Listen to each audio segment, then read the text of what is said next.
Today I'm going to tell you about 10 mistakes I made when buying an out-of-state investment property. It cost me well over $100,000. I'm going to tell you the mistakes I made, what I thought about them, and hopefully they can help you from making some of the same mistakes. Real estate investing seems awesome. There's so many people that tell you that's the way to financial freedom. I've owned 3 houses, 2 rental properties. I got sucked in thinking this was a way to keep growing my portfolio and financial freedom. I'm going to tell you the reasons why it didn't work out for me, and hopefully they help you too. Mistake number 1 when making an investment property out of state: falling in love with the idea of it versus the reality. We bought a house in Central Oregon almost 2 years ago. It's in the mountains. There's mountain biking, there's skiing close, fishing. I've been wanting a mountain retreat and fell in love with the idea of an A-frame up in the mountains. Due to some family circumstances, we were going up to Oregon a couple times a year, and I thought, this is it. This is the opportunity to make this dream come true. The concept of going up there just seemed great in my head. The reality of it was I bought a fixer-upper that was way more work and way more effort and money than I thought. Mistake number 2 when buying an out-of-state investment property: not researching how much I can rent it for. While I ran general numbers in my head, that was based on quick numbers versus the actual numbers. I didn't factor in utilities, internet, the average cost. While I could break even renting it, the risk versus reward just isn't there for me. Didn't look at full-time rental versus Airbnb, which is what I originally thought I was going to do with it. The problem with Airbnb and out-of-state property is if I'm not managing it because I'm out of state, I have to pay someone 25 to 30% management fee for that. Then you add in utilities, what you can actually rent it for, seasonality. The reality was I was losing money if I was going to do that. Mistake number 3 when buying an out-of-state investment property: not buying a house I was absolutely in love with or psyched on. I know that sounds counterintuitive when it's a rental, and here's why. At first, I was trying to find this house on the river, and due to certain circumstances, it didn't make sense to continue to purchase it because it was really expensive and the money really didn't work out there. So I went for something much cheaper that I thought, hey, this is a great rental. We can go there sometimes. And really close to town, part of town I liked. After working through a lot of the issues with the house for a while and being there more, I realized that I didn't like the neighbors. It was surrounded by kind of crappy houses. 2 of my neighbors drove semi-trucks for a living. On occasions when I would be there, there would be 2 semis without the big back cargo parked on our street, but they're still massive. There was another house had 3 cars that were seemingly always broken. I just couldn't see myself hanging out there where I want to be outside a lot and being in that situation with those houses. Why it doesn't matter if it's a rental property so much when you say, oh, don't fall in love with a rental property because people aren't going to take care of it, you know, whatever. Well, when you want it as a Airbnb, that's not the same thing as a long-term rental. As a long-term rental, yeah, people are going to mess up your house a little bit. That's just how it goes. Hopefully not a lot, and that's what you have deposits for. If you don't want to go there enough, and then you go through something like I did where you've sunk way more money into it than you should have, it starts to seem even less like it's worth it. If this was a house, a dream house, and go, you know what, this is costing me way more money than I thought, but when I retire in 5 years, 10 years, and I can go there all the time, and maybe it's paid off, then what's the big deal? But I don't want to go there all the time because I don't really like the house that much. So that's why in that case, it doesn't really work out and make as much sense. Okay, mistake number 4 when making an out-of-state rental investment property: underestimating improvement costs. The house was cheap by California standards, $120,000. I got a rehab loan, a quote from a contractor for $61K. I naively didn't factor in the things that he didn't include because the rehab loan could only be so high. In case you don't know how a rehab type loan works, they can give you a certain amount of money to rehab a house, but you've got to do an inspection. It's got to be able to pass the inspection when you're done, that all the things were handled that are in the bid, and they're not going to want to give you one on top of the total house. A $60K loan on a $120K house was a pretty big rehab budget, and so I thought, yeah, that's going to be enough.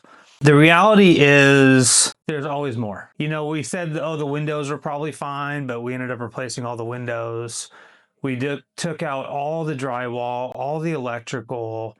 And when we took out the drywall, we took out all the old kitchen cabinets in the whole kitchen. And we didn't say, oh, we're going to include that in the rehab budget. So eventually I ended up buying kitchen cabinets, kitchen sink, appliances, everything. The other things that we did, so the siding was technically fine, but it looked pretty shoddy. The best thing to do was to put all new Hardy backer siding on the whole house, which is impervious to weather. It's a great product. And that cost an extra, I don't know, I could look it up, at 8K, 10K to do the whole house. In my mind, I changed the way I want. It's hot there in the summer, so at first I wanted to switch.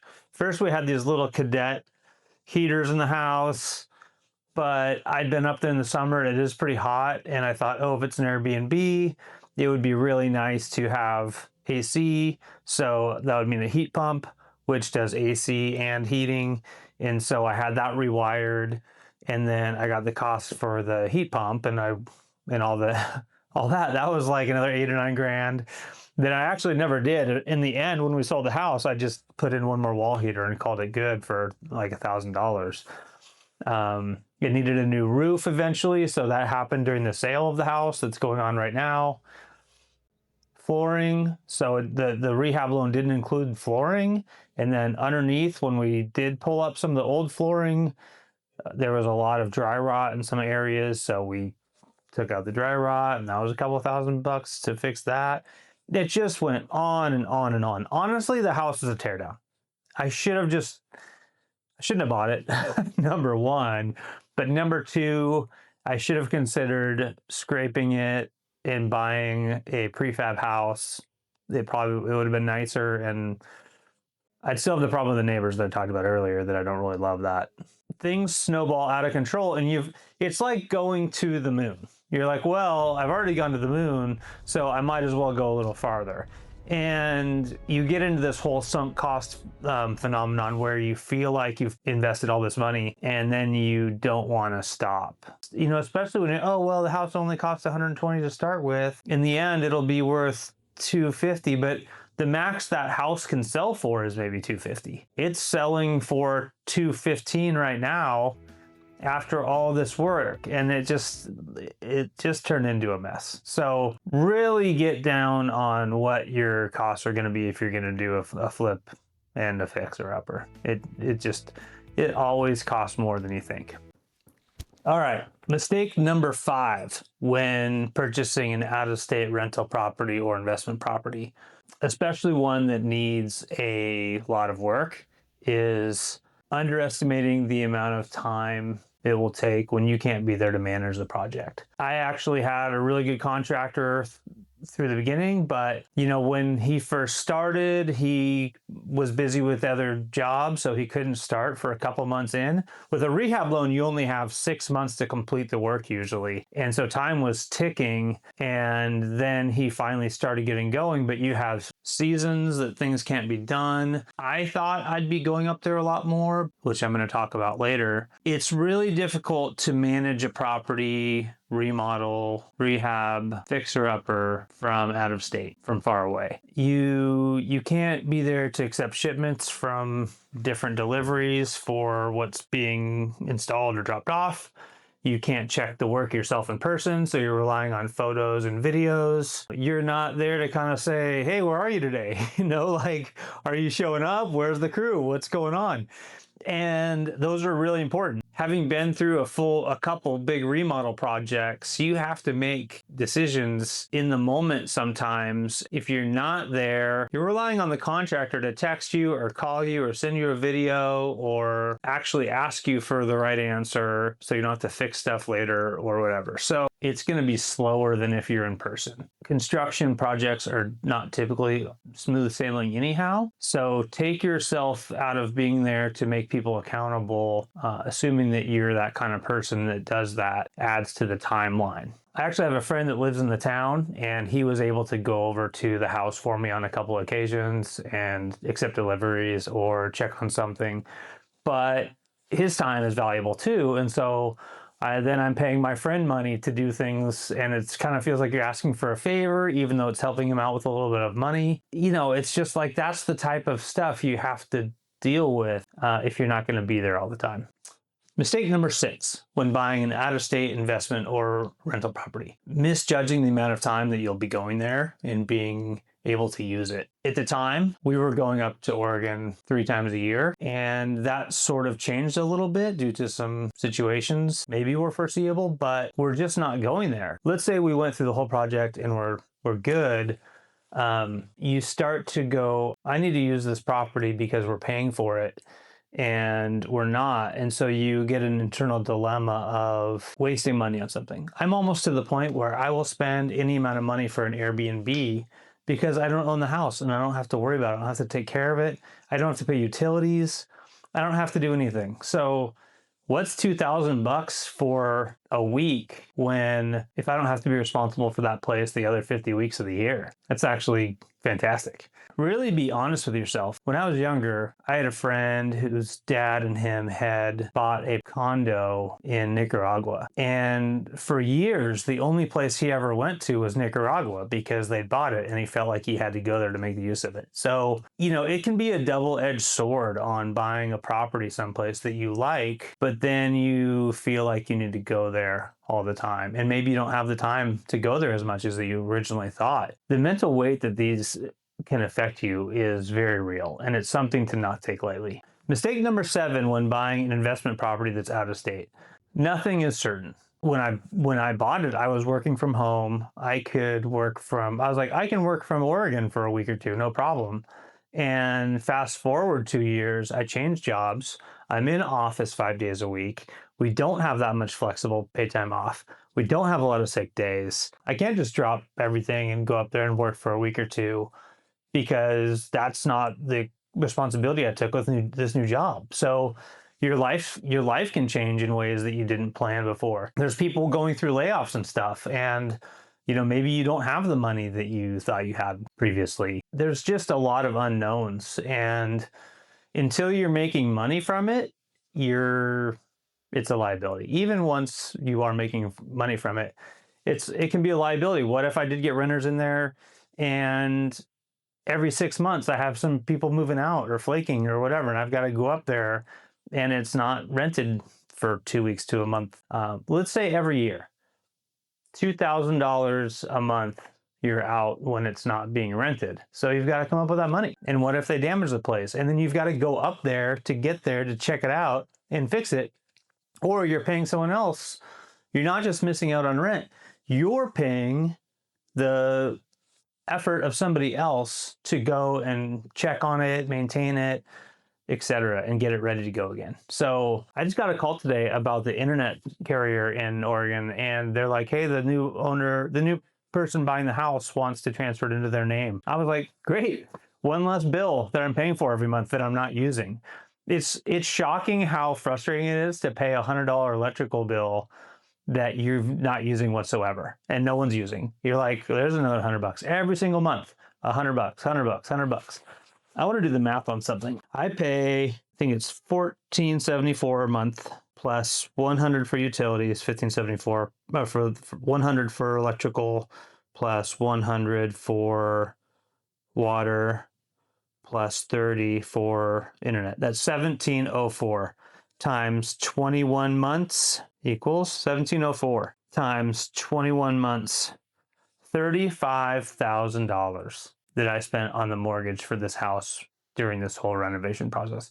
So the only nice thing about that is I did a 15-year loan, and so the amount I'm paying down on it is more than if it was a 30-year loan, although the payment is higher. Close to probably 40% of that is bringing down my equity. My equity has grown $18K since I bought the house because I've been paying on it so long. I have a little more equity in it. So I guess silver lining. Mistake 8 when buying an out-of-state investment property is the days on market the house might take to sell if you need to get out of it.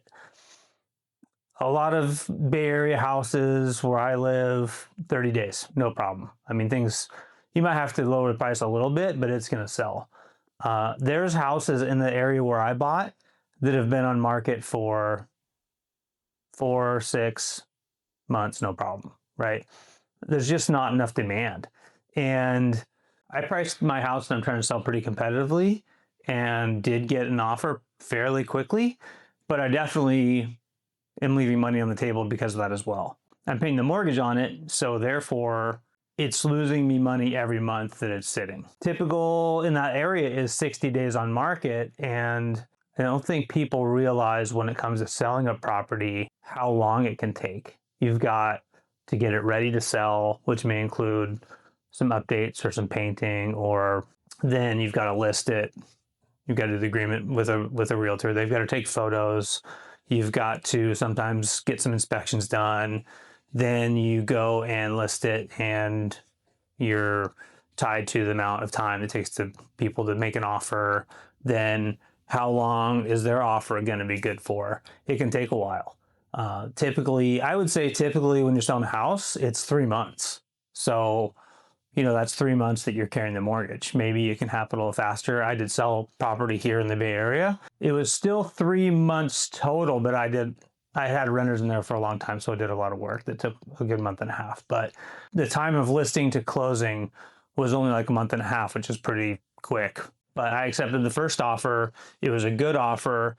Didn't have a lot of back and forth. It just depends. So you got to be really careful how long it's going to take to sell something in a different market than you're used to. Mistake number 9 when buying an out-of-state rental property: not realizing how long it would take to get it to where it needs to be. I've been paying the mortgage for 21 months and I've never rented it. That doesn't even take into account the 120 grand I spent on the remodel. 60 grand of that was part of the rehab loan, but 60K was extra money out of pocket. So I've lost so much money on this property, it's not even fun. The contractor couldn't start for 2 months. The kitchen cabinet order from Home Depot took 4 months. Now that we decided to sell it, that takes 3 months. It just has lasted forever. Mistake number 10 when buying an out-of-state investment property was I didn't listen to my gut. I told myself some of these things I've just mentioned, but I did it anyways. Sunk cost be damned, I'm selling it. The reality is it's not worth the stress. It's taken, even though it's taken a huge loss, I will feel better being out of it. And so that's maybe the lesson, is that no matter what, if everything is telling you don't do it, number one, don't do it. If you have more cons than pros, I remember going, oh, it might be hard to sell there. I told myself that. I still did it. So listen to yourself, be honest with yourself, do the math, sleep on it, wait 30 days. Right now, I'd basically rather be free of it than wait 5 more years and dealing with it. If I got renters in there, who knows if they're crazy. I have to go up there all the time.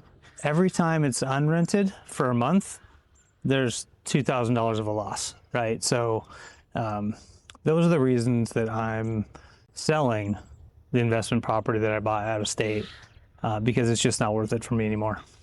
This video is not telling anyone to not do this. I'm just saying I made a lot of mistakes. I made way more mistakes than I thought I would make.